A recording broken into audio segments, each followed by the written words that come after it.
Witness ചാനലിൻ്റെ നേതാവിനൊപ്പം എന്ന പരിപാടിയിൽ ഇന്ന് നമ്മോടൊപ്പം അതിഥിയായി എത്തിച്ചേർന്നിരിക്കുന്നത് കേരള കോൺഗ്രസ് പാർട്ടിയുടെ ജില്ലാ പ്രസിഡന്റും മുതിർന്ന LDF നേതാവും കാർഷിക കടാശ്വാസ കമ്മീഷൻ അംഗവുമായ ശ്രീ ജോസ് പാലത്തിനാലാണ്. അദ്ദേഹം മലനാട് കാർഷിക ബാങ്കിൻ്റെ പ്രസിഡന്റായി ദീർഘനാളായി പ്രവർത്തിച്ചു വരികയാണ്. പ്രിയപ്പെട്ട ജോസേട്ട, അങ്ങേക്ക് സ്വാഗതം. നമ്മളിന്ന് പ്രധാനമായിട്ടും അങ്ങയോട് ചോദിക്കാൻ ആഗ്രഹിക്കുന്നത്, ഭൂവിഷയവുമായി ബന്ധപ്പെട്ട് ഇടുക്കിയിൽ വലിയ കോലാഹലങ്ങൾ നടക്കുകയാണല്ലോ. കഴിഞ്ഞ ദിവസം UDFൻ്റെ നേതാക്കന്മാർ ഉന്നയിച്ച വലിയ ആരോപണമുണ്ട്. ഭൂനിയമ ഭേദഗതി ചട്ടം അല്ലെങ്കിൽ ഇതുവരെ ആയിട്ടില്ല, നിയമം അവതരിപ്പിച്ചിട്ട് വർഷമൊന്ന് കഴിഞ്ഞിട്ടും LDF അക്കാര്യത്തിൽ യാതൊരു ശ്രദ്ധയും ചെലുത്തുന്നില്ല എന്ന രീതിയിൽ വലിയ കോലാഹലങ്ങൾ അവർ ഉയർത്തുകയുണ്ടായി. UDFൻ്റെ ചെയർമാനായ ജോയ് വെട്ടിക്കുടി തന്നെ മന്ത്രിക്കെതിരെയും അതുപോലെ തന്നെ ജില്ലയിലെ മുതിർന്ന LDF നേതാവായ M. മണി ആശാനെതിരെയും ആരോപണങ്ങൾ ഉന്നയിക്കുകയുണ്ടായി. LDFന് എന്താണ് ഇതിനൊരു മറുപടി പറയാനുള്ളത്? എന്താണ് ഇടുക്കിയിലെ ഭൂവിഷയങ്ങൾക്ക് യഥാർത്ഥത്തിൽ അടിസ്ഥാനപരമായ കാരണം? ചുരുക്കി പറയാമോ?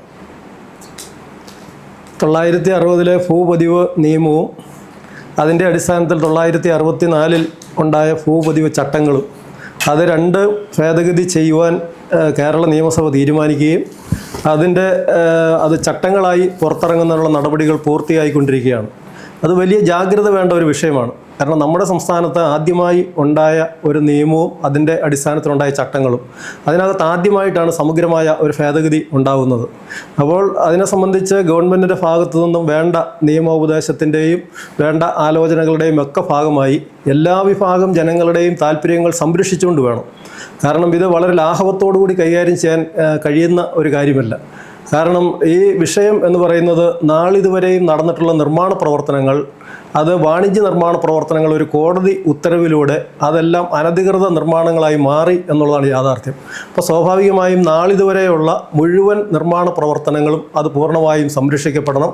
ഇനി അങ്ങോട്ട് പുതിയതായി ആരംഭിക്കുന്ന നിർമ്മാണ പ്രവർത്തനങ്ങൾക്കൊക്കെ സുഗമമായി അനുവാദം കൊടുക്കാൻ കഴിയണം. അപ്പോൾ സമഗ്രമായി കേരളത്തിൽ ഉണ്ടായ ഒരു ഭൂനിയമത്തിന് ഒരു ഭേദഗതി ഉണ്ടാവുന്നു എന്നുള്ളത് ഒരു ചെറിയ കാര്യമല്ല. അപ്പോൾ അതിനകത്ത് യാതൊരു രീതിയിലുള്ള നിയമപ്രശ്നങ്ങളും ഭാവിയിൽ ഉടലെടുക്കാത്ത രീതിയിൽ എല്ലാ വിഭാഗം ആൾക്കാരെയും ഇതുമായി ബന്ധപ്പെട്ട് ഭൂമിയുമായി ബന്ധപ്പെട്ടുള്ള എല്ലാ വിഭാഗം ആളുകൾക്കും പൂർണ്ണമായും സംരക്ഷണവും പ്രയോജനവും കിട്ടത്തക്ക രീതിയിൽ ആ നിയമനിർമ്മാണം, സമഗ്രമായ ആ നിയമനിർമ്മാണം, അതിൻ്റെ ചട്ടങ്ങൾ എല്ലാവർക്കും പ്രയോജനകരമായി അതിൻ്റെ അവസാനഘട്ട മിനുക്കുപണികളിലാണ് ഗവൺമെൻറ്. അത് ഏറ്റവും അടുത്ത ദിവസങ്ങളിൽ തന്നെ അതിൻ്റെ ചട്ടങ്ങൾ പുറത്തിറങ്ങിക്കൊണ്ട് മുഴുവൻ അതുമായി ബന്ധപ്പെട്ടുള്ള മുഴുവൻ ആശങ്കകളും പരിഹരിക്കുവാൻ കഴിയും എന്ന് തന്നെയാണ് LDFൻ്റെ വിശ്വാസം. അതനുസരിച്ചുള്ള പ്രവർത്തനങ്ങൾ ഗവൺമെൻറ് തലത്തിൽ നടക്കുന്നുണ്ട്. വളരെ ജാഗ്രതയോടുകൂടി LDF നേതാക്കൾ, പ്രത്യേകിച്ച് ഇടുക്കിയിലെ LDF നേതൃത്വം അതിനുവേണ്ടിയുള്ള വലിയ പരിശ്രമങ്ങൾ അതിൻ്റെ പിന്നിൽ നിന്ന് പ്രവർത്തിക്കുന്നുണ്ട് എന്നുള്ളതാണ് ഈ സമയത്ത് അതിനെ സംബന്ധിച്ച് സൂചിപ്പിക്കാനുള്ളത്. നമ്മൾ ഈ കാര്യങ്ങൾ പറയുമ്പോൾ ഇത് എന്ത് അടിസ്ഥാനത്തിലാണ് ഇങ്ങനൊരു സംഭവം ഉണ്ടായത് എന്നുള്ളതാണ് വളരെ പ്രധാനപ്പെട്ട കാര്യം. നമുക്കറിയാം, നമ്മൾ 1960 നിയമം ഉണ്ടാകുമ്പോഴും 64 ചട്ടം ഉണ്ടാകുമ്പോഴും അതിനകത്ത് ഒരു നിയന്ത്രണങ്ങളുണ്ട് എന്ന് നമ്മുടെ ആരുടെയും മനസ്സിലില്ല.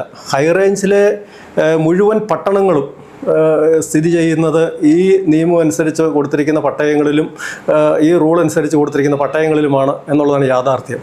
കാരണം നമുക്ക് ലഭിച്ചിരിക്കുന്ന പരമ്പരാഗതമായി ലഭിച്ചിരിക്കുന്ന ഭൂമിയാണെങ്കിൽ ആ ഭൂമിയിൽ നിർമ്മാണ പ്രവർത്തനങ്ങൾ, വാണിജ്യ നിർമ്മാണ പ്രവർത്തനങ്ങൾ മാത്രമല്ല, സർക്കാർ ഓഫീസുകൾ, എന്തിനും മെഡിക്കൽ കോളേജ് ഉൾപ്പെടെ, ജില്ലാ ആശുപത്രി ഉൾപ്പെടെയുള്ള സ്ഥാപനങ്ങൾ, കേന്ദ്ര സംസ്ഥാന സർക്കാർ ഓഫീസുകൾ, ആരാധനാലയങ്ങൾ, കോളേജുകൾ, ഉന്നത വിദ്യാഭ്യാസ സ്ഥാപനങ്ങൾ, ഇതെല്ലാം ഒരു ടൗണുമായി ബന്ധപ്പെട്ട ഉള്ള മുഴുവൻ നിർമ്മാണ പ്രവർത്തനങ്ങൾ നടന്നിട്ടുണ്ട്. യാതൊരു നിയന്ത്രണവും ഇല്ലായിരുന്നു. ഇതുമായി ബന്ധപ്പെട്ട് കോടതിയിലേക്ക് കേസുകൾ ചെന്ന് കഴിഞ്ഞപ്പോൾ കോടതി ഇടപെടലിലൂടെയാണ് ഈ കാര്യങ്ങൾക്കൊക്കെ ഒരു തടസ്സമുണ്ടായത് എന്നുള്ളതാണ് യാഥാർത്ഥ്യം. ഒരു കാര്യം ചോദിക്കട്ടെ, ഇങ്ങനെ ഒരു വിഷയം ഈ 2015 വരെ 15-16 കാലഘട്ടം വരെ ഇങ്ങനെ ഒരു വിഷയം ഇല്ലായിരുന്നു. ഇവിടെ യാതൊരു നിർമ്മാണ നിരോധനവും ഇല്ലായിരുന്നു.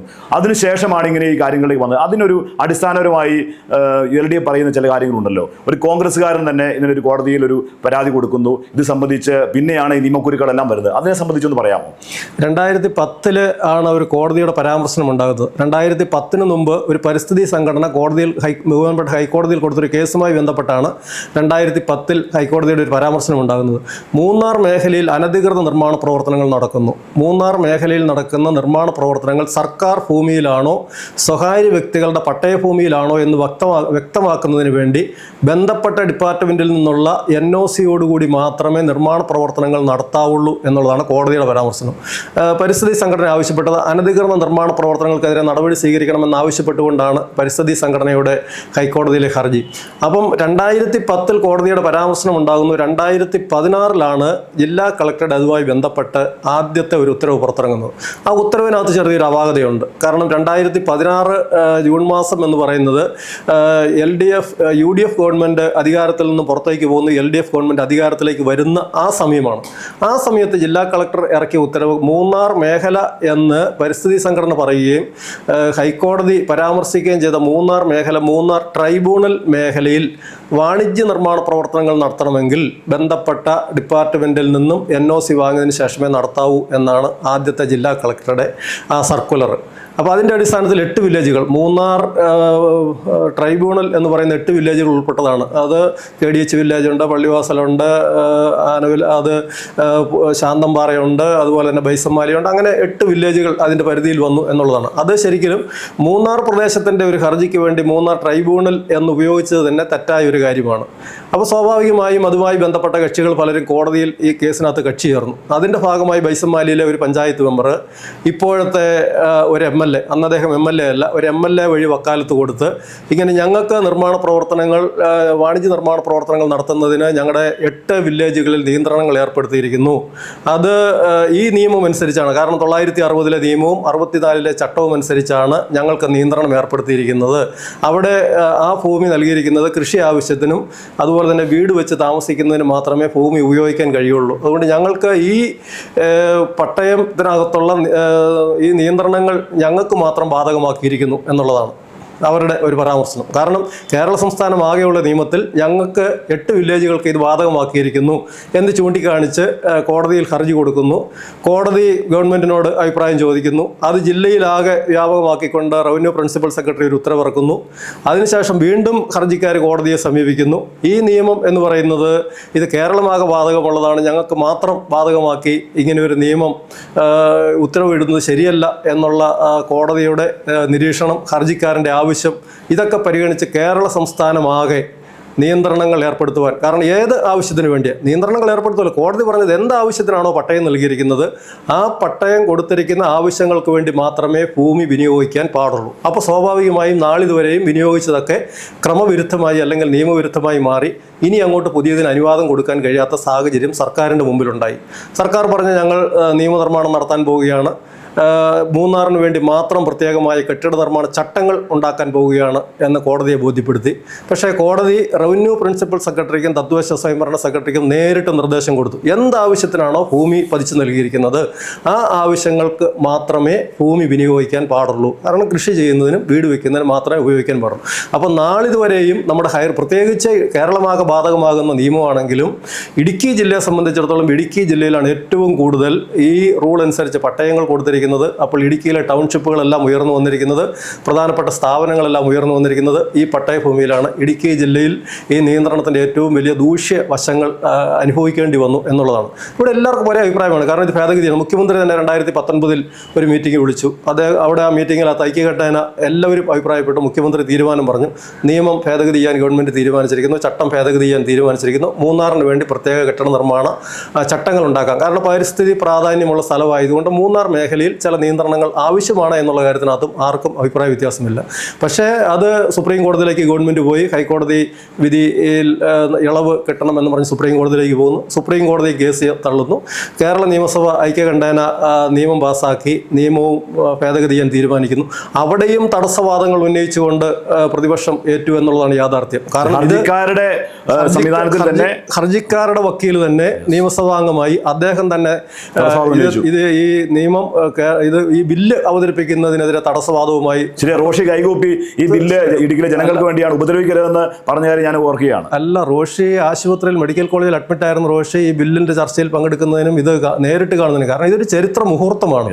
കാരണം ഒരു 960 ശേഷം പ്രത്യേകിച്ച് മലയോര മേഖലയിലെ ജനങ്ങളെ ഗുരുതരമായി ബാധിക്കുന്ന ഒരു വിഷയത്തിന് വേണ്ടി ഒരു നിയമനിർമ്മാണം ഉണ്ടാകുന്നു, അതിനകത്ത് സാക്ഷ്യം വഹിക്കുക, അതിനകത്ത് പങ്കാളിയാകുക എന്നുള്ളൊരു ജനപ്രതിനിധിയെ സംബന്ധിച്ചിടത്തോളം വളരെ ചരിത്രപരമായ നിമിഷങ്ങളാണ്. അപ്പോൾ അത്രയും ജനങ്ങളെ നേരിട്ട് ബാധിക്കുന്ന ഒരു വിഷയത്തിൽ പോലും തടസ്സവാദം എന്തിനാണ് ഉന്നയിക്കുന്നത്? അതെന്തെങ്കിലും അതിനൊരു തടസ്സം പറഞ്ഞതിനെ തടസ്സപ്പെടുത്തുക എന്നുള്ളതാണ്, സാങ്കേതികത്വം പറഞ്ഞതിനെ തടസ്സപ്പെടുത്തുക എന്നുള്ളതാണ്. അപ്പം അതിനു വേണ്ടിയുള്ള പരിശ്രമം പോലും നടത്തി. എന്നിട്ട് നിയമസഭയിൽ ഗവൺമെന്റിന്റെ ഭാഗം പറഞ്ഞു, നിയമത്തിലും ചട്ടത്തിലും ആവശ്യമായ ഭേദഗതികൾ വരുത്തിയാൽ മാത്രമേ ഇത് നിലനിൽക്കത്തുള്ളൂ, ജനങ്ങൾക്ക് ഇതിന്റെ പ്രയോജനം കിട്ടത്തുള്ളൂ, ഭാവിയിലേക്കും ഇതിന്റെ പ്രയോജനം കിട്ടത്തുള്ളൂ. നിയമപരമായി ഇനിയും കോടതിയിൽ ഇത് ചോദ്യം ചെയ്യപ്പെട്ട് ഒരു പ്രശ്നങ്ങളിലേക്ക് നിയമക്കുരുക്കിലേക്ക് പോകാതിരിക്കണമെന്നുണ്ടെങ്കിൽ സമഗ്രമായി നിയമത്തിലും ചട്ടത്തിലും ആവശ്യമായ ഭേദഗതികൾ വരുത്തിയാലേ അതിന്റെ പ്രയോജനം കോടതി തന്നെ പറഞ്ഞു. പക്ഷേ അതിനകത്ത് ഈ മനഃപൂർവ്വമായി നിയമസഭയിൽ ഈ കാര്യങ്ങൾ ഗവൺമെന്റിന്റെ ഭാഗം റവന്യൂ മന്ത്രി ബോധ്യപ്പെടുത്തി. അത് നിയമസഭ ഐക്യകണ്ഠേന, ബാക്കിയുള്ളവർക്ക് സ്വാഭാവികമായി ബോധ്യപ്പെട്ടിട്ടാണല്ലോ എല്ലാവരും ഐക്യകണ്ഠേന പാസ്സാക്കുന്നു. ഐക്യകണ്ഠേന പാസ്സാക്കിയിട്ട് ആ ബില്ല് പിറ്റേ ദിവസം ഇടുക്കി കളക്ടറേറ്റിന്റെ മുന്നിൽ കത്തിക്കുന്നതും നമ്മുടെ നാൽക്കവലകളിൽ ഈ നേതാക്കന്മാർ തന്നെ നിയമസഭയിൽ ഐക്യകണ്ഠേന പാസ്സാക്കാൻ വേണ്ടി കൈപൊക്കിയ അതേ നേതാക്കന്മാർ തന്നെ അവര് നിയമസഭയ്ക്ക് വെളിയിൽ വന്ന് ഈ ബില്ല് കത്തിക്കുന്നതും നേരെ ജനങ്ങളെ തെറ്റിദ്ധരിപ്പിക്കാൻ വേണ്ടി ഒരു നിയമത്തിലും ചട്ടത്തിലും ഒരു ഭേദഗതിയോടുകൂടിയുള്ള ഒരു നിയമനിർമ്മാണമല്ല ആവശ്യം, ഒരു ഉത്തരവിലൂടെ ഗവൺമെന്റിന്റെ ഒരു എക്സിക്യൂട്ടീവ് ഉത്തരവിലൂടെ അത് പരിഹരിക്കാവുന്നുള്ളൂ. കാരണം ഗവൺമെന്റ് ഇക്കാര്യത്തിനകത്ത് വലിയ കൂടിയാലോചനകൾ നടത്തിയതിനു ശേഷമാണ്. കാരണം ഗവൺമെന്റ് ആലോചനകൾ നടത്തുന്ന നിയമപരമായി എന്തെങ്കിലുമൊക്കെ തടസ്സങ്ങൾ ഭാവിയിലേക്ക് വരാൻ സാധ്യതയുണ്ടോ, ഇപ്പം നിലവിലുള്ള നാളിതുവരെയുള്ള കാര്യങ്ങൾ ക്രമപ്പെടുത്തി, അതൊക്കെ കേരളത്തിലെ ആദ്യത്തെ സംഭവമാണ്. കാരണം 964 മുതൽ നാളിതുവരെയും നടന്നിരിക്കുന്ന മുഴുവൻ പ്രവൃത്തികളും ക്രമപ്പെടുത്തി കൊടുക്കുന്നതിന് വേണ്ടി എന്തൊക്കെ ചെയ്യണം എന്നുള്ളതൊക്കെ അത് ഒരു ഉത്തരവിലൂടെ മാറ്റാൻ പറ്റുന്നതല്ല. കാരണം നിയമത്തിന്റെ പിൻബലത്തിൽ ചട്ടത്തിലൂടെ വന്നിരിക്കുന്ന ചില കാര്യങ്ങളിൽ ഗവൺമെന്റ് ഉത്തരവുകളിലൂടെ അതിന് ഭേദഗതി വരുത്താൻ കഴിയില്ല എന്ന് സാമാന്യമായി ഈ കാര്യങ്ങൾ ബോധ്യമുള്ളവർക്കൊക്കെ അറിയാവുന്നത്. തെറ്റിദ്ധാരണജനകമായി പൊതുസമൂഹത്തെ തെറ്റിദ്ധരിപ്പിക്കുന്നതിന് വേണ്ടി, അല്ലെ ഒരു ഗവൺമെന്റിനെ അപകീർത്തിപ്പെടുത്തുന്നതിന് വേണ്ടി. കാരണം ഗവൺമെന്റിന് ഒരേ ഒരു ലക്ഷ്യമേ ഉള്ളൂ. ഈ വിഷയം വന്നപ്പോൾ മുതൽ ഗവൺമെന്റ് ഇതിനകത്ത് എടുത്തത് പൊതുസമൂഹത്തിന് പ്രയോജനകരമായിട്ടുള്ള രീതിയിൽ സമഗ്രമായി ഈ നിയമത്തിനകത്ത് ആവശ്യമായ പരിഷ്കരണം നടത്തണം, ജനങ്ങൾക്ക് നാളിതുവരെയുള്ള കാര്യത്തിനകത്ത് പരിരക്ഷ കിട്ടണം, ഇനി അങ്ങോട്ട് സുഗമമായി കാര്യങ്ങൾ ചെയ്യുന്നതിനുള്ള അനുവാദം അവർക്ക് കൊടുക്കുവാൻ ഗവൺമെന്റിന് കഴിയണം, അതിനുള്ള അവകാശം പൂർണ്ണമായും നിലനിർത്തിക്കൊണ്ടൊരു നിയമനിർമ്മാണം ഉണ്ടാവണം എന്നുള്ളതാണ് ഗവൺമെന്റിന്റെ ആ കാര്യത്തിനകത്തുള്ള ഉദ്ദേശശുദ്ധി. അതിനുവേണ്ടിയാണ് കേരളത്തിന്റെ മുഖ്യമന്ത്രിയും കേരളത്തിലെ ഗവൺമെന്റും അതിനുവേണ്ടിയാണ് നിലപാടെടുത്തത്. അത് അതിൻ്റെ ഒരു പൂർത്തീകരണത്തിലേക്ക് എത്തുന്നു എന്നുള്ളതാണ് യാഥാർത്ഥ്യം. അതിൻ്റെ അകത്ത് ഒരു കാര്യം ചോദിക്കട്ടെ, ഇപ്പം LDF ഈ കാര്യങ്ങളൊക്കെ വളരെ ആത്മാർത്ഥമായി പരിശ്രമിച്ചു എന്ന് പറയുന്നു. LDF നേതാവെന്ന നിലയിൽ അങ്ങ് വളരെ സമഗ്രമായി കാര്യങ്ങൾ പറയുകയും ചെയ്തു. പക്ഷേ UDF അടുത്ത കാലത്ത് ഉന്നയിക്കുന്ന ഒരു ആരോപണം, 2023 ഈ നിയമനിർമ്മാണം പൂർത്തീകരിച്ചു, ഞങ്ങൾ കൂടി അംഗീകരിച്ച് നിയമനിർമ്മാണം പൂർത്തീകരിച്ചു. പക്ഷേ ചട്ടം രൂപീകരിക്കാൻ ഈ ഒരു വർഷം കഴിഞ്ഞിട്ടും ഒരു കാര്യവും കൃത്യമായിട്ട് ചെയ്യുന്നില്ല. ഇതിന് പിന്നിൽ LDF എന്തോ താല്പര്യങ്ങളാണ്, അതായത് ഈ ക്രമവൽക്കരിക്കുന്നതിന് ആവശ്യമായപ്പെട്ട ഫീസ് ഈടാക്കണം, മറ്റു കാര്യങ്ങളെ സംബന്ധിച്ച് ചർച്ചകൾ നടക്കുകയാണ്. അതിൽ മുന്നണികൾ തമ്മിലുള്ള, അല്ലെങ്കിൽ മുന്നണിയിലെ കക്ഷികൾ തമ്മിലുള്ള തർക്കമാണ് ഇതിനെ പിന്നോട്ടടിക്കുന്ന രീതിയിൽ അവർ പറയുകയുണ്ടായി. കഴിഞ്ഞ ദിവസം VD സതീശൻ്റെ ഒരു മലയോര ജാഥ വരികയുണ്ടായി. ജാഥ ഇടുക്കിയിൽ വലിയ കാര്യമായ എഫക്റ്റ് ഉണ്ടാക്കിയില്ലെങ്കിൽ പോലും സംസ്ഥാന വ്യാപകമായ നടത്തിയ ജാഥയാണ്. അതിന് നിയമത്തെക്കുറിച്ച് പറയുന്നുണ്ട്. ഇതിൽ LDF ചില കാര്യങ്ങളൊക്കെ മറച്ചു വെക്കുന്ന രീതിയിൽ സതീശനും അതുപോലെ ഇടുക്കിയിലെ UDF നേതാക്കന്മാരും പറയുന്നുണ്ട്. അതിലെന്താണ് കാര്യം? അല്ല, ഇതിനകത്ത് ഗവൺമെൻറ് ആദ്യം എടുത്ത നിലപാട്, കഴിഞ്ഞ പിണറായി ഗവൺമെൻറ് എടുത്ത അതേ നിലപാട് തന്നെയാണ് ഈ പിണറായി ഗവൺമെൻറ്റും ഇക്കാര്യത്തിനകത്ത് എടുത്തിരിക്കുന്നത്. ഇതിനകത്ത് ഇതിൻ്റെ ബുദ്ധിമുട്ട് അനുഭവിക്കുന്ന ജനങ്ങൾക്ക് മുഴുവൻ അതിൻ്റെ പ്രയോജനം കിട്ടണം എന്നുള്ളതല്ലാതെ നിയമക്കുരുക്കിലേക്ക് ഇനി ഈ ഒരു കാര്യം പോകരുത് എന്നുള്ളൊരു സദുദ്ദേശമല്ലാതെ ഗവൺമെൻറ്റിന് മുന്നിൽ മറ്റ് യാതൊരു താല്പര്യങ്ങളും ഈ വിഷയത്തിനകത്തില്ല എന്നുള്ളതാണ് യാഥാർത്ഥ്യം. ഇതൊക്കെ അടിസ്ഥാനരഹിതമായി പ്രചരണങ്ങൾ നടത്തും. ഇതിനുവേണ്ടിയാണല്ലോ ഇവിടെ ജാഥയുമായിട്ട് ജാഥയെ പൂർണ്ണമായും ജനങ്ങൾ തള്ളിക്കളഞ്ഞല്ലേ. ഞാൻ ചോദിക്കുന്നത്, ജനങ്ങൾ വരികയിലായിരിക്കും. UDFൻ്റെ പ്രധാനപ്പെട്ട നേതാക്കന്മാർ, പ്രതിപക്ഷ നേതാവ് ഉൾപ്പെടെ UDF ശ്രീ VD സതീശൻ്റെ നേതൃത്വത്തിലുള്ള ഒരു ജാഥ മലയോര മേഖലയിലൂടെ കടന്നു വന്നപ്പോൾ അതിനെ സ്വീകരിക്കുവാൻ ജനത്തിന് യാതൊരു താല്പര്യവും ഇല്ലായിരുന്നു. എന്നിട്ട് ജനത്തിൻ്റെ താല്പര്യം പോകട്ടെ, പൊതുജനത്തിന് താല്പര്യമില്ല അത് അവരെ സ്വീകരിക്കുന്ന. കാരണം VD സതീശൻ ഈ കാര്യത്തിനകത്ത് വിശ്വാസ്യത പുലർത്തുന്ന ആളല്ല. എല്ലാ കാലഘട്ടങ്ങളിലും കാലഘട്ടങ്ങളിലും അദ്ദേഹം പൊതുപ്രവർത്തന രംഗത്ത് വന്നു നിയമസഭാംഗമായ അന്നു മുതൽ അദ്ദേഹം പരിസ്ഥിതി സംരക്ഷണത്തിൻ്റെ ആളാണ്. അത് കോൺഗ്രസ് ഗവൺമെൻറ്റുകളും പരിസ്ഥിതി സംരക്ഷണത്തിൻ്റെ ആളാണ്. VD സതീശനും ഹരിത MLA മാരും അതിൻ്റെ ആളാണ്. അപ്പോൾ അവരുടെ ആ ഇരട്ടത്താപ്പ് ജനങ്ങൾക്ക് ആവശ്യമുള്ള സമയത്ത് ഹരിത MLA മാർ എന്നുള്ള നിലയ്ക്ക് കുടിയേറ്റ കർഷകർക്കും മലയോര കർഷകർക്കും എതിരായിട്ടുള്ള നിലപാട് സ്വീകരിക്കുകയും പരിസ്ഥിതിക്ക് അനുകൂലമായിട്ടുള്ള നിലപാടുകൾ എല്ലാ കാലത്തും സ്വീകരിക്കുകയും ചെയ്ത ഒരാൾ ഈ കാര്യവും പറഞ്ഞുകൊണ്ട് ഒരു ജാഥയുമായി ഇറങ്ങിക്കഴിഞ്ഞപ്പോൾ ജനങ്ങൾ ആ ജാഥയെ തള്ളിക്കളഞ്ഞു എന്നുള്ളതാണ് യാഥാർത്ഥ്യം. അതിനോട് ചോദിക്കട്ടെ, പരിസ്ഥിതി നയം പറയുന്നത് തെറ്റാണോ? കർഷകരെയും കൂടെ ചേർത്ത് പിടിക്കണമെന്നല്ലേ? അതിനകത്ത് പരിസ്ഥിതി സ്നേഹം എന്ന് പറയുന്നത് മലയോര കർഷകർ, കുടിയേറ്റ കർഷകർ സംരക്ഷിക്കുന്ന അത്രയും പരിസ്ഥിതിയെ സംരക്ഷിക്കുന്ന മറ്റൊരു ജനവിഭാഗം നമ്മുടെ രാജ്യത്തില്ല. എന്ന് പറഞ്ഞാൽ ഇടുക്കിയിൽ ഏറ്റവും അധികം വനഭൂമിയുള്ള ജില്ല ഇപ്പോഴും ഇടുക്കിയാണ്. വൃക്ഷാവരണം ഏറ്റവും കൂടുതലുള്ള ജില്ല ഇടുക്കിയാണ്. എന്തിന് വനാവരണം? ഇടുക്കിയിലെ കുടിയേറ്റം ആരംഭിച്ച കാലം, ആ കാലത്തിലേക്ക് ഇപ്പോഴും തന്നെ അത് ചിന്തിക്കും. നമ്മൾ 2025 സംസാരിക്കുന്ന 2025 വേണ്ട. കുടിയേറ്റം ആരംഭിച്ച 946 ശേഷമുള്ള ഒരു കാലഘട്ടം, 955 ശേഷമുള്ള ഒരു കാലഘട്ടം. ഒന്ന് ആദ്യത്തേത് ഗ്രോമോർ ഫുഡ് പദ്ധതി, രണ്ടാമത്തേത് ഹൈ റേഞ്ച് കോളനൈസേഷൻ സ്കീം. ഈ രണ്ട് പദ്ധതികളിലാണ് കുടിയേറ്റം വ്യാപകമായിട്ടുണ്ടായിരുന്നത്. ആ കാലഘട്ടത്തിലെ ഇടുക്കി ജില്ലയെ നോക്കുക, അല്ലെങ്കിൽ കാർണോമാരോട് നോക്കുക. അന്ന് മൊട്ടക്കുന്നുകളും ചതിപ്പ് നിലങ്ങളുമായി കിടന്ന ഭൂപ്രദേശങ്ങൾ ഇപ്പോൾ മരങ്ങൾ വെച്ച് പിടിപ്പിച്ച് വൃക്ഷാവരണമുള്ള എന്തിന് ഒരു വനത്തിനോട്, സംരക്ഷിത വനത്തിനോട് കടപിടിക്കുന്ന രീതിയിൽ ആ പ്രദേശമൊക്കെ ചെറിയ വനങ്ങളാക്കി തന്നെ മാറ്റിക്കൊണ്ട് അവിടെ ഏലം കൃഷി ഉൾപ്പെടെയുള്ള തണലാവശ്യമായ കൃഷികൾ ചെയ്ത് പരിസ്ഥിതിയെ ഏറ്റവും അധികം സംരക്ഷിക്കുന്ന ജനവിഭാഗമാണ്. ഇവിടെ നമ്മൾ സംസാരിക്കുമല്ല, ഇടുക്കി ജില്ലയിലെ ജനങ്ങൾ അക്ഷരാർത്ഥത്തിൽ, കണക്കുകൾ പരിശോധിച്ചാൽ നമുക്ക് മനസ്സിലാകും, അക്ഷരാർത്ഥത്തിൽ പരിസ്ഥിതിയെ സ്നേഹിക്കുകയും ഇപ്പോഴും ഒരു മരം വെക്കുന്നവരാണ്.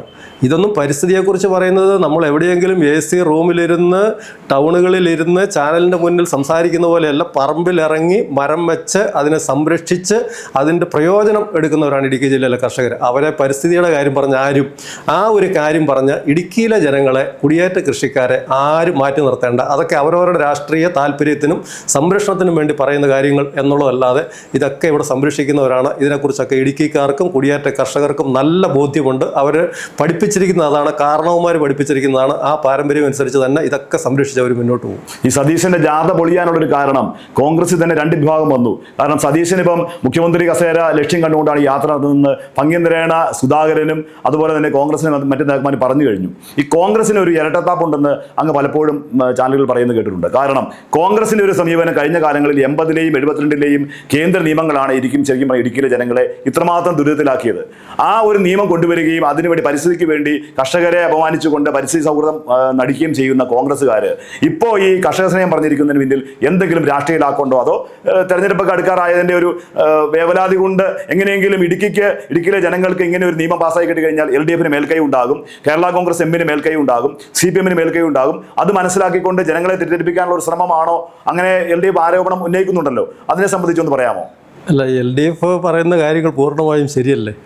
കേരളത്തിലെ കർഷക സംഘടനകളും പൊതുസമൂഹത്തിനും ആ ധാരണയുണ്ട്. അതുകൊണ്ടാണല്ലോ ഞാൻ മുമ്പേ പറഞ്ഞ ജാഥയുടെ കാര്യം സംഭവിച്ച പോലെ തന്നെ ഇവരേത് കാര്യത്തിന് ഇറങ്ങിയാലും ഇത് തന്നെ സംഭവിക്കും. ഇതിനു മുമ്പ് കേരള കോൺഗ്രസും കൂടി ആ മുന്നണിയിൽ ഉണ്ടായിരുന്നതുകൊണ്ട് KM മാണി സാറിനെ പോലെ കർഷക താല്പര്യങ്ങൾക്കും കുടിയേറ്റ കർഷകരുടെ താല്പര്യത്തിനും വേണ്ടി നിൽക്കുന്ന നേതാക്കന്മാർ ഉണ്ടായിരുന്നത് കൊണ്ടാണ് കുറച്ചെങ്കിലും UDF ആ കാര്യത്തിന് അത് പിടിച്ചു തന്നുകൊണ്ടിരുന്നത്. ഇതിന് 2-3 കാര്യങ്ങൾ ഞാൻ ചൂണ്ടിക്കാണിക്കാം. ഒന്ന്, ഈ നിയമങ്ങൾ മുഴുവൻ ഇപ്പോൾ ഈ മലയോര മേഖലയിലെ ജനങ്ങൾക്ക് ബുദ്ധിമുട്ട് ഉണ്ടാക്കുന്ന മുഴുവൻ നിയമനിർമ്മാണങ്ങളും ഉണ്ടാക്കിയിരിക്കുന്നത് കേന്ദ്രത്തിലെ കോൺഗ്രസ് ഗവൺമെൻറ്റുകളാണ്. ഒന്ന്, ആദ്യമായി 1972 വന്യജീവി സംരക്ഷണ നിയമം. അതിനെതിരെയാണല്ലോ ഇപ്പോൾ ജാഥയിൽ ആദ്യത്തെ വാക്ക് എന്ന് പറയുന്നത് വന്യജീവി സംരക്ഷണത്തിനെതിരെ നടപടി സ്വീകരിക്കും. ഞാൻ 1972 വന്യജീവി സംരക്ഷണ നിയമം ഉണ്ടാകുന്നു. 73 വന്നു കഴിഞ്ഞപ്പോൾ കടുവാ സങ്കേതങ്ങൾ ഉണ്ടാകുന്നു, കടുവായെ സംരക്ഷിക്കാനുള്ള നിയമനിർമ്മാണം ഉണ്ടാകുന്നു. അതിനുശേഷം ആനയെ സംരക്ഷിക്കാനുള്ള നിയമനിർമ്മാണം ഉണ്ടാകുന്നു. ആ 1972 ശേഷം ബഹുഭൂരിപക്ഷം കാലഘട്ടങ്ങളിൽ 72 മുതൽ ഇങ്ങോട്ടുള്ള കാലഘട്ടം നോക്കുകയാണെങ്കിൽ കേന്ദ്രത്തിൽ കോൺഗ്രസ് ഗവൺമെൻറ്റുകളാണ്. ഇപ്പോൾ അവസാനത്തെ 10 വർഷമായി BJP ഭരിക്കുന്നു. ഏതെങ്കിലും ഇതിനിടയ്ക്ക് ഈ നിയമത്തിൽ എവിടെയെങ്കിലും ഒരു ഭേദഗതി വരുത്താൻ വേണ്ടി കോൺഗ്രസ് ഗവൺമെൻറ്റുകൾ പരിശ്രമിച്ചിട്ടുണ്ടോ? ആ നിയമം ഒന്നുകൂടി കർശനമാക്കി ജനങ്ങളെ ഒന്നുകൂടി വരിഞ്ഞു മുറുക്കാൻ വേണ്ടിയുള്ള ശ്രമങ്ങളാണ് നടന്നിട്ടുള്ളത്. ഇനി കേരളത്തിൽ നിന്നും പോയിട്ടുള്ള ഏതെങ്കിലും കോൺഗ്രസ് MPമാർ അതിനുവേണ്ടിയുള്ള പരിശ്രമം നടത്തിയിട്ടുണ്ടോ? മന്ത്രിമാരുണ്ടായിരുന്നു, 6-7 മന്ത്രിമാർ ഒന്നിച്ചുണ്ടായിരുന്നു. 1972 ഞാൻ സൂചിപ്പിച്ച വന്യജീവി സംരക്ഷണ നിയമം നമ്മൾ അനുഭവിക്കുന്ന ആദ്യത്തെ ബുദ്ധിമുട്ട് അത്. രണ്ടാമത് 1980 വനസംരക്ഷണ നിയമം. അതിൻ്റെ ബുദ്ധിമുട്ടുകളാണ് നമ്മൾ ഈ പട്ടയത്തിൻ്റെയും ബാക്കിയുള്ള കാര്യങ്ങളും വന്നു കഴിഞ്ഞപ്പോൾ നമ്മൾ ബുദ്ധിമുട്ട് അനുഭവിച്ചത്. അതിനുശേഷം 1986 പരിസ്ഥിതി സംരക്ഷണ നിയമം, അതിൻ്റെ പേരിലാണ് ഗാഡ്ഗിൽ കസ്തൂരി രംഗൻ റിപ്പോർട്ട്, ജയറാം രമേശ് മന്ത്രിയായി ബഫർ സോൺ ഉൾപ്പെടെയുള്ള കാര്യങ്ങൾ. അപ്പോൾ ഈ 3 നിയമങ്ങളാണ് പ്രത്യേകിച്ച് പശ്ചിമഘട്ട മേഖലയെ, നമ്മുടെ മലയോര മേഖല മാത്രമല്ല, ഇടുക്കി ജില്ലയിലെ മലയോര മേഖലയല്ല, നമ്മുടെ രാജ്യത്തെ പശ്ചിമഘട്ട മേഖലയെ ആകെ ദോഷകരമായി ബാധിക്കുന്ന, നമ്മുടെ രാജ്യത്തെ ആകെ കൃഷിക്കാരെയും അതുപോലെ തന്നെ സാധാരണ ജനങ്ങളെയും ഏറ്റവും അധികം ബുദ്ധിമുട്ടിച്ച നിയമങ്ങൾ ഉണ്ടാക്കിയത് കോൺഗ്രസ് ഗവൺമെൻറ്റുകളാണ്. അതിനുശേഷം ഒരു കാലഘട്ടങ്ങളിലും അത് തിരുത്താൻ വേണ്ടിയുള്ള പരിശ്രമങ്ങൾ അവർ നടത്തിയിട്ടില്ല. അതിനെ പിന്തുണയ്ക്കുന്ന സമീപനമാണ് VD സതീശനും K സുധാകരനും ഹരിത MLA-മാരും ഉൾപ്പെടെയുള്ള കോൺഗ്രസിൻ്റെ നേതാക്കന്മാർ സ്വീകരിച്ചിട്ടുള്ളത്. ഇപ്പോൾ തന്നെ വന്യജീവി സംരക്ഷണ നിയമവുമായി ബന്ധപ്പെട്ട് നമുക്കറിയാം, വന നിയമ ഭേദഗതി കഴിഞ്ഞ ദിവസം ഗവൺമെൻറ് കൊണ്ടുവന്നു. കേരളത്തിലെ ഗവൺമെൻറ് കൊണ്ടുവന്ന വനം വകുപ്പ്, ഫോറസ്റ്റ് ഡിപ്പാർട്ട്മെൻറ്റ് കൊണ്ടുവന്ന ഒരു ഭേദഗതിയാണ്. ആ നിയമം വന്നു കഴിഞ്ഞപ്പോൾ തന്നെ അതിനെതിരെ എതിർപ്പ് ഉന്നയിച്ചത് LDF അല്ലേ, ആദ്യമായിട്ട് CPM എതിർപ്പ് ഉന്നയിച്ചു, CPI എതിർപ്പ് ഉന്നയിച്ചു, കേരള കോൺഗ്രസ് എതിർപ്പ് ഉന്നയിച്ചു. കേരള കോൺഗ്രസ് പാർട്ടിയുടെ നേതൃത്വത്തിൽ മന്ത്രി, കേരള കോൺഗ്രസിന്റെ പ്രതിനിധി മന്ത്രി ആ കാര്യത്തിനകത്തുള്ള വിയോജിപ്പ് പറഞ്ഞു. കേരള കോൺഗ്രസ് ചെയർമാൻ ശ്രീ ജോസ് കെ മാണിയുടെ നേതൃത്വത്തിൽ പാർലമെന്ററി പാർട്ടി അംഗങ്ങൾ മുഖ്യമന്ത്രിയെ കണ്ട് അതിന്റെ ദൂഷ്യവശങ്ങൾ ബോധ്യപ്പെടുത്തി. കാരണം അതിനകത്ത് ഒരു വകുപ്പ്, ഒരു നിയമ ഭേദഗതി കൊണ്ടുവന്നാൽ അത് ജനങ്ങൾക്ക് ബുദ്ധിമുട്ടുണ്ടാക്കുന്നതാണെങ്കിൽ LDF ഗവൺമെന്റ് ആ കാര്യത്തിനകത്ത് ഒന്നിച്ച് നിലപാടെടുക്കുമല്ലേ. അത് കേരളത്തിൽ ആ ബില്ല് നിയമസഭയിൽ അവതരിപ്പിക്കേണ്ട കാര്യമില്ല എന്ന് കേരളത്തിന്റെ മുഖ്യമന്ത്രി തന്നെ പറഞ്ഞു. അതിനെക്കുറിച്ച് പിന്നെ എന്തിനാണ്? കാരണം ഒരു വകുപ്പ് ഒരു ബില്ല്, ഒരു ഭേദഗതി കൊണ്ടുവന്നു, അവരുടെ ഒരു നിർദ്ദേശം കൊണ്ടുവന്നു. ആ നിർദ്ദേശത്തെ അത് മുന്നണിക്കും ഗവൺമെന്റിനും സ്വീകാര്യമല്ല എന്ന് മുന്നണിയും ഗവൺമെന്റും അവർ പറയുന്നത് എന്താണെന്നറിയോ? ക്യാബിനറ്റിൽ ഇങ്ങനെ ഒരു ബില്ലിന്റെ കരട് കൊണ്ടുവന്നു കഴിഞ്ഞപ്പോൾ മന്ത്രി റോഷി എന്തുകൊണ്ട് നിലപാട് സ്വീകരിച്ചില്ല എന്നാണ് അവർ പറയുന്നൊരു ചോദ്യം. അല്ല, ക്യാബിനറ്റിൽ ആര് എന്ത് നിലപാടെടുത്തു എന്ന് പുറത്തു നിൽക്കുന്ന നമുക്കറിയത്തില്ലല്ലോ. ഒന്ന്, ക്യാബിനറ്റ് രഹസ്യങ്ങൾ എന്ന് പറയുന്നത് സത്യപ്രതിജ്ഞ ചെയ്യിച്ച് ക്യാബിനറ്റ് രഹസ്യങ്ങൾ ആരും ഇതുവരെയും പുറത്ത്, ഞങ്ങൾ ക്യാബിനറ്റ് കഴിഞ്ഞ് രാവിലെ കൂടുന്ന ക്യാബിനറ്റ് കഴിഞ്ഞ് ഞങ്ങൾ ഇന്നതാണ് ക്യാബിനറ്റിൽ ചർച്ച ചെയ്തെങ്കിലും മന്ത്രി അല്ല, അങ്ങനെ പറയാൻ പാടില്ല. അത് ഭരണഘടനാ വിരുദ്ധമാണ്. അത് പറയാൻ പാടില്ലല്ലോ. അവിടെ ഒരു ബില്ല് എങ്ങനെയാണ് വരുന്നത്? ഓരോ വകുപ്പുകളും അവരുടേതായി ബന്ധപ്പെട്ടുള്ള ഭേദഗതികൾ നിയമസഭയിൽ വെക്കാൻ വേണ്ടി കേരള വന ഭേദഗതി ബില്ല് എന്ന് പറഞ്ഞ് ബില്ലിൻ്റെ ഒരു ഹെഡിങ് വരുന്നു. ആ ബില്ല് വന്നു കഴിയുമ്പോൾ ആ ബില്ലിനകത്തെ വിശദാംശങ്ങൾ മനസ്സിലാക്കി കഴിയുമ്പോൾ ബില്ലിനകത്ത് നമുക്ക് ദൂഷ്യമായിട്ടുള്ള കാര്യങ്ങളുണ്ടെങ്കിൽ തീർച്ചയായും അതിന് എതിർപ്പ് ഉന്നയിക്കും, പറയേണ്ട സ്ഥലത്ത് പറയും, പറയേണ്ടതുപോലെ പറയും എന്നുള്ള കാര്യത്തിൽ സംശയമില്ലല്ലോ. ഇതിനകത്ത് മന്ത്രിയുടെയും പാർട്ടിയുടെയും മുന്നണിയുടെയും ഗവൺമെൻറ്റിൻ്റെയും അഭിപ്രായം ഒന്നാണല്ലോ. ഇതിനകത്ത് എന്തിനാ തരംതിരിക്കേണ്ട കാര്യമില്ലല്ലോ. കാരണം ജനങ്ങൾക്ക് ബുദ്ധിമുട്ടുണ്ടാവുന്നു എന്ന് പ്രഥമ ദൃഷ്ട്യാ അതിൻ്റെ കരട് വന്നു കഴിഞ്ഞപ്പോൾ തന്നെ, കാര്യങ്ങൾ ബോധ്യപ്പെട്ടപ്പോൾ തന്നെ എതിർപ്പ് ഉന്നയിച്ചു. ആ എതിർപ്പിനകത്ത് ന്യായമുണ്ട്, പറയുന്നത് ന്യായമായിട്ടുള്ള കാര്യങ്ങളാണെന്ന് കേരളത്തിലെ ഗവൺമെൻറ്റിനും മുഖ്യമന്ത്രിയും മനസ്സിലായി. അതിനകത്ത് മുഖ്യമന്ത്രി ഇടപെട്ടു. മുഖ്യമന്ത്രി പറഞ്ഞ ഈ ബില്ല് അവതരിപ്പിക്കുന്ന പ്രശ്നമില്ല, ജനങ്ങൾക്ക് ബുദ്ധിമുട്ടുണ്ടാകുന്ന ഒരു കാര്യത്തിലും LDF ഗവൺമെന്റ് കൂട്ടുനിൽക്കുന്ന പ്രശ്നം. ശരിക്കും അത് ഇടുക്കിയിലെ LDFിന്റെയും അവരുടെ മന്ത്രി റോഷിയസിന്റെ ഒരു വിജയമല്ലേ അത്? കാരണം ഇങ്ങനെ ഒരു വിഷയം വന്നു കഴിഞ്ഞപ്പോൾ ഈ പുകമറ സൃഷ്ടിക്കും, ആരോപണത്തിന് പുകമറ സൃഷ്ടിക്കും ഒക്കെ ചെയ്തു. അന്നേരം മന്ത്രി കൃത്യമായിട്ട് പറയുകയും ചെയ്തു, ഇങ്ങനെ ഒരു കാര്യം അവതരിപ്പിക്കാൻ സാധ്യതയില്ല, അതിനെ സംബന്ധിച്ച് എല്ലാ കാര്യങ്ങളും മുഖ്യമന്ത്രി ധരിപ്പിച്ചിട്ടുണ്ട്. LDF നേതൃത്വവും അങ്ങ് ഉൾപ്പെടെയുള്ള ആളുകൾ മുഖ്യമന്ത്രി ചെന്ന് കണ്ട് കാര്യങ്ങൾ പറയുകയും ചെയ്തു. അപ്പോൾ വേറൊരു കാര്യം കൂടി ചോദിക്കട്ടെ, ഇടുക്കിയിൽ ഈ വനവിസ്തൃതി കൂട്ടാൻ വേണ്ടിയുള്ള നീക്കങ്ങൾ ഉദ്യോഗസ്ഥരുടെ ഭാഗത്തുനിന്ന് ഉണ്ടായിട്ടുണ്ട്. കാര്യം ഫോറസ്റ്റ് ഉദ്യോഗസ്ഥന്മാരോട് ചില തെറ്റായ നടപടികൾ, നയങ്ങളൊക്കെ വന്നിട്ടുണ്ട്. അതുപോലെ ആളുകളെ ഒഴിപ്പിക്കുന്നത് സംബന്ധിച്ച് അവർക്ക് വേണമെങ്കിൽ കേന്ദ്രത്തിന്റെ ഒരു ഏകവന പദ്ധതി പ്രകാരം 15 ലക്ഷം രൂപ നൽകുക എന്ന് പറയുന്ന പദ്ധതിയൊക്കെ വനംവകുപ്പ് കൊണ്ടുവന്നിട്ടുണ്ട്. ശരിക്കും ഉദ്യോഗസ്ഥ ലോബി പ്രതി വനംവകുപ്പുകാർ ഇടുക്കിയിലെ ജനങ്ങളുമായിട്ട് നിരന്തരമായ സംഘർഷത്തിലാണ്. അതിന്റെ പിന്നിൽ ആരായിരിക്കും? കാർബൺ ഫണ്ടാണോ അതോ ഇതുപോലെ പരിസ്ഥിതിവാദികളാണോ? ആരാണ് ഇതിന്റെ പിന്നിൽ? ഗവൺമെന്റിന് എന്തെങ്കിലും തരത്തിലുള്ള സഹായം അവർക്ക് ലഭിക്കുന്നുണ്ടോ? അതുപോലെ വനം മന്ത്രിയുടെ ഭാഗത്ത് ചില തെറ്റായ വ്യാഖ്യാനങ്ങളൊക്കെ ഉണ്ടാവുകയും ചെയ്തു. ഏതായാലും ജനങ്ങളെ ബാധിക്കുന്ന ഒരു വലിയ വിഷയത്തിൽ LDF ഗവൺമെന്റ് മുഖ്യമന്ത്രി നല്ല നിലപാട് സ്വീകരിച്ചു. അത് തീർച്ചയായിട്ടും അഭിനന്ദനാർഹമാണ്. അപ്പൊ ഇങ്ങനെയുള്ള കാര്യങ്ങൾ, ഇപ്പോൾ ഈ ചട്ടം രൂപീകരിക്കുന്നതിന് താമസം വരുന്നു, ഇതൊക്കെ ഈ ഒരു ഉദ്യോഗസ്ഥ ലോബിയുടെ പിടിവാശിയും ചിലരുടെയൊക്കെ ഒരു പിന്നിലുള്ള കളികളുമാണെന്ന് ആരെങ്കിലും സംശയിച്ചാൽ തെറ്റു പറയാൻ പറ്റുമോ? ഇപ്പം ഏറ്റവും അധികം ഞാൻ ഒരു കാര്യം ചൂണ്ടിക്കാണിച്ചോട്ടെ. കാരണം ഏറ്റവും അധികം ഇപ്പം ചർച്ച ചെയ്യപ്പെടുന്ന വിഷയം ഉടുമ്പൻചോല താലൂക്കിലെ വനഭൂമിയുമായി ബന്ധപ്പെട്ട്, പ്രത്യേകിച്ച് മൂന്നാർ മേഖലയുമായി ബന്ധപ്പെട്ടാണല്ലോ. ഉടുമ്പൻചോല താലൂക്കിൽ തന്നെ എന്ന് പറഞ്ഞാൽ നേരത്തെ ഉടുമ്പൻചോല താലൂക്ക്, ഇപ്പോൾ ഇടുക്കി താലൂക്ക് വരുന്നതിന് മുമ്പുള്ള ഉടുമ്പൻചോല താലൂക്ക് 1 ഇഞ്ച് വനഭൂമിയിലായിരുന്നു. ശ്രീ K സുധാകരൻ വനം മന്ത്രിയായിരിക്കുന്ന സമയത്താണ് മതികെട്ടാൻ ദേശീയ ഉദ്യാനമാക്കുന്നത്. കാരണം റവന്യൂ വകുപ്പിന്റെ കയ്യിലിരുന്ന മതിവട്ടാൻ മേഖലയിൽ വലിയ വിവാദമായിരുന്നു. അതെ, വലിയ വിവാദം ഉണ്ടായി. ആ സമയത്താണ് ആദ്യമായി വനം വകുപ്പിന് ഉടുമ്പൻചോല താലൂക്കിൽ കാലുകുത്താൻ ഭൂമി കിട്ടുന്നത്. അതുവരെയും ഭൂമിയുടെ പൂർണ്ണമായ ഉടമസ്ഥാവകാശം റവന്യൂ വകുപ്പിനും അവിടുത്തെ മരങ്ങളുടെ സംരക്ഷണം മാത്രമേ CHR ഉള്ളായിരുന്നു. ആദ്യമായി 12.976 ചതുരശ്ര കിലോമീറ്റർ ഭൂമി ആദ്യമായിട്ട് വനം വകുപ്പിന്റെ കയ്യിലേക്ക് വരുന്നു. അത് വനം വകുപ്പിന്റെ കയ്യിലേക്ക് വന്ന് സംരക്ഷിത വനമായി അന്നേരം തന്നെ പ്രഖ്യാപിച്ചു. ഇതെല്ലാം K. സുധാകരൻ കേരളത്തിന്റെ വനമന്ത്രി ആയിരിക്കുമ്പോഴാണ്. രണ്ടാമത് പാമ്പാടും പാറച്ചോല, ആനമുടി ചോല എന്ന് പറയുന്ന പാമ്പാടും പാറച്ചോല, അതുപോലെ തന്നെ ആനമുടി ചോല, ഈ 2 സ്ഥലങ്ങളും സംരക്ഷിത വനമായി പ്രഖ്യാപിച്ചു. വളരെ കുറച്ച് പ്രദേശങ്ങളേ ഉള്ളൂ തീരുമാനിക്കുന്നു സംരക്ഷിത വനമായി പ്രഖ്യാപിക്കാൻ തീരുമാനം. അതവിടെ പറഞ്ഞ് 2003, 2004, 2002, 2003, 2004 സംഭവിച്ച കാര്യങ്ങളാണ്.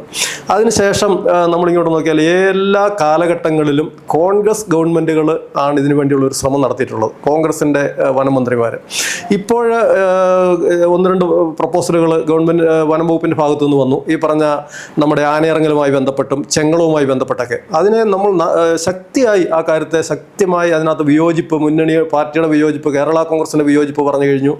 മുന്നണി ഒറ്റക്കെട്ടായി ആ കാര്യത്തിൽ വിയോജിപ്പ് പറഞ്ഞു കഴിഞ്ഞു. കേരളത്തിൻ്റെ മുഖ്യമന്ത്രിയെ കാര്യങ്ങൾ ബോധ്യപ്പെടുത്തിയിട്ടുണ്ട്. 1 ഇഞ്ച് പോലും സംരക്ഷിത വനമേഖലയുടെ വെളിയിലേക്ക് 1 ഇഞ്ച് പോലും വനഭൂമിയുടെ വിസ്തൃതി വർദ്ധിപ്പിക്കാൻ വേണ്ടി വനം വകുപ്പിൻ്റെ ഭാഗത്തു നിന്നും എന്ത് നീക്കമുണ്ടായാലും അതിനെ എന്ത് വില കൊടുത്തും എതിർക്കും. അതിനെ യാതൊരു കാരണവശാലും കേരളത്തിലെ LDF ഗവൺമെൻറ് അംഗീകരിക്കുന്നില്ല, ഇടതുപക്ഷ ജനാധിപത്യ മുന്നണിയും അംഗീകരിക്കുന്നില്ല.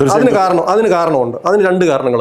ഒന്നൊരു ബഫർ സോൺ ഉണ്ടായല്ലോ, നമ്മളെല്ലാവരും വളരെ പെട്ടെന്ന് പറഞ്ഞു. കാരണം ഇപ്പോൾ ഈ വനനിയമം വന്ന പോലെ തന്നെ 2 ആഴ്ച കൊണ്ട് വനനിയമത്തിന് ഒരു പരിഹാരം ഉണ്ടായി. കാരണം ആ നിയമം ആശങ്ക ഉണ്ടാക്കി, അന്നേരം തന്നെ ഗവൺമെൻറ് അത് പരിഹരിച്ചു. അതുപോലെ തന്നെയാണ് 2023 ജൂൺ മാസം 3-ാം തീയതി സുപ്രീം കോടതിയുടെ ഒരു വിധി വരുന്നു. രാജ്യത്തെ സംരക്ഷിത വനമേഖലകളുടെ 1 കിലോമീറ്റർ ചുറ്റളവിൽ ബഫർ സോൺ ഉണ്ടായിരിക്കണം എന്നാണ് സുപ്രീം കോടതി പറഞ്ഞത്. ഉണ്ടായിരിക്കണം. അങ്ങനെ ആ 1 കിലോമീറ്റർ ബഫർ സോണായി ഉണ്ടാവുന്ന സ്ഥലത്തെ അവിടുത്തെ നിർമ്മാണ പ്രവർത്തനങ്ങൾ, അവിടുത്തെ ജനവാസം, അവിടുത്തെ കൃഷിക്കാരെ സംബന്ധിച്ചുള്ള വിവരങ്ങൾ അത് 3 മാസത്തിനകം സുപ്രീം കോടതിയെ ബോധ്യപ്പെടുത്താനും അത് നടപ്പിലാക്കാനും വേണ്ടി സുപ്രീം കോടതി ഒരു തീരുമാനമെടുത്തു. എന്ന് പറഞ്ഞാൽ 2023 നടന്നത്. കേരളത്തിലെ ഗവൺമെൻറ് എത്ര ഫലപ്രദമായി തീരുമാനമെടുത്തു എന്ന് പറഞ്ഞാൽ സംരക്ഷിത വനമേഖലയുടെ 1 കിലോമീറ്റർ ചുറ്റളവിൽ ബഫർ സോൺ വരിക എന്ന് പറഞ്ഞാൽ ഏറ്റവും ദോഷകരമായി ബാധിക്കുന്ന ജില്ല ഒന്നാണ് ഇടുക്കി. കേരളത്തെ കാര്യമായിട്ട് ബാധിക്കും. കാരണം 24 സംരക്ഷിത വനമേഖലകളുണ്ട് നമ്മുടെ കേരളത്തിൽ. അതുപോലെ ഇടുക്കി ജില്ലയിൽ 8 എണ്ണമുണ്ട്. ആ 8 എണ്ണത്തിനകത്ത് നമ്മുടെ പെരിയാർ കടുവാ സങ്കേതം ഉൾപ്പെടെ ഞാൻ ഈ സൂചിപ്പിച്ചതുപോലെ ഏറ്റവും അവസാനത്തെ മതികെട്ടാൻ ദേശീയ ഉദ്യാനം വരെയുള്ള 8 എണ്ണം നമ്മുടെ ജില്ലയിലുമുണ്ട്. നമ്മുടെ ഭൂപ്രദേശത്തിന്റെ പകുതിയോളം ഈ പ്രദേശങ്ങളെ ഇത് ബാധിക്കുന്നു, ബഫർ സോൺ ആയി ബാധിക്കുന്നു. കാരണം 1 കിലോമീറ്റർ ദൂരം എന്ന് പറയുന്നത് ഈ സംരക്ഷിത മേഖലയുടെ എല്ലാം ദോഷമായി ബാധിക്കും. കേരളത്തിലെ ഗവൺമെൻറ് എത്ര ഫലപ്രദമായി ഇടപെട്ടു. കേരളത്തിലെ ഗവൺമെൻറ് പറഞ്ഞു ദേശീയ ശരാശരിയിൽ വനവിസ്തൃതി 18% നമുക്ക് 29.65 ഉണ്ട്. കൃത്യമായ കണക്കുകളാണ്. അതുപോലെ തന്നെ വൃക്ഷാവരണമുള്ള ഭൂപ്രദേശത്തിൻ്റെ വിസ്തൃതി ദേശീയ ശരാശരി 21 ആണെങ്കിൽ നമുക്കത് 54 ഉണ്ട്. അതുപോലെ തന്നെ ജനസംഖ്യാടിസ്ഥാനമായി നോക്കുകയാണെങ്കിൽ അത് മറ്റ് ദേശീയ ശരാശരിയേക്കാൾ വളരെ കൂടുതലാണ്. ഇരട്ടിയിലേറെ വരുന്നുണ്ട്. 425 ഉള്ളപ്പം ദേശീയ ശരാശരി നമുക്ക് അത് 800-ന് മുകളിൽ വരുന്നുണ്ട്. ജനസാന്ദ്രത വരുന്നുണ്ട്. അപ്പോൾ ഇതെല്ലാം ഇങ്ങനെയുള്ള കണക്കുകൾ വെച്ചുകൊണ്ട് അതുകൊണ്ട് സംരക്ഷിത വനമേഖല പൂർണ്ണമായും സംരക്ഷിക്കപ്പെടുന്ന രാജ്യത്തെ അത് വന്യമൃഗ സങ്കേതങ്ങളുണ്ട്, ദേശീയ ഉദ്യാനങ്ങളുണ്ട്. അങ്ങനെ സംരക്ഷിത വനമേഖല പൂർണ്ണമായും സംരക്ഷിക്കപ്പെടുന്ന യാതൊരു രീതിയിലുള്ള പോറലും ഏൽക്കാതെ ഈ ഭൂപ്രദേശത്തെ സംരക്ഷിക്കുന്ന സംസ്ഥാനം കേരളമാണ് കണക്കുകളുടെ അടിസ്ഥാനത്തിൽ. അതുപോലെ തന്നെ വനവിസ്തൃതി ഒരു 20-25 വർഷത്തെ ഏറ്റവും അവസാനത്തെ 2020 മുതലുള്ള നോക്കിയാൽ ഈ ഒരു 25 വർഷത്തെ നോക്കിക്കഴിഞ്ഞാൽ വനവിസ്തൃതി വർദ്ധിക്കുകയാണ് ചെയ്തിരിക്കുന്നത്. കേരളത്തിൽ നോക്കുമ്പോൾ കുറഞ്ഞിട്ടില്ല.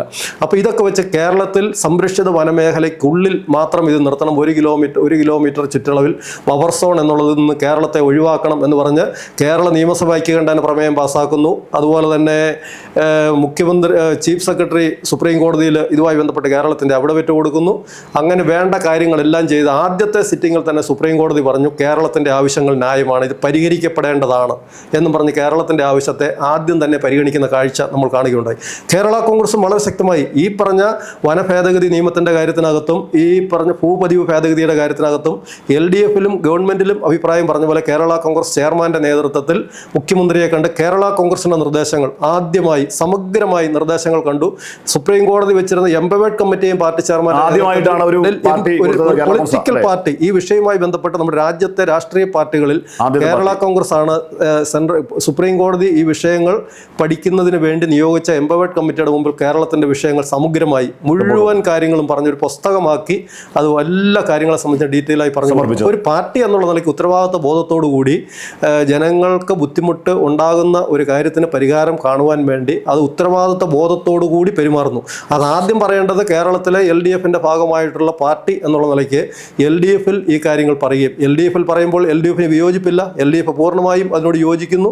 ഗവൺമെന്റിൽ പറയുമ്പോൾ കേരളത്തിന്റെ മുഖ്യമന്ത്രിയും ഭരണ നേതൃത്വവും ആ കാര്യങ്ങൾ ഉൾക്കൊള്ളുന്നു. നമ്മളെ സംബന്ധിച്ചിടത്തോളം രാഷ്ട്രീയമായ നേട്ടത്തിനേക്കാൾ ഉപരിയായി ഇത് കേരളത്തിലെ മലയോര മേഖലയിലെ ജനങ്ങൾക്ക് ബുദ്ധിമുട്ടുണ്ടാകരുത്, ഈ വിഷയത്തിനെല്ലാം പരിഹാരം കാണേണ്ട വിഷയമാണ് എന്നുള്ളതാണ് ആ കാര്യത്തിനകത്ത് കേരള കോൺഗ്രസിന്റെ നിലപാട്.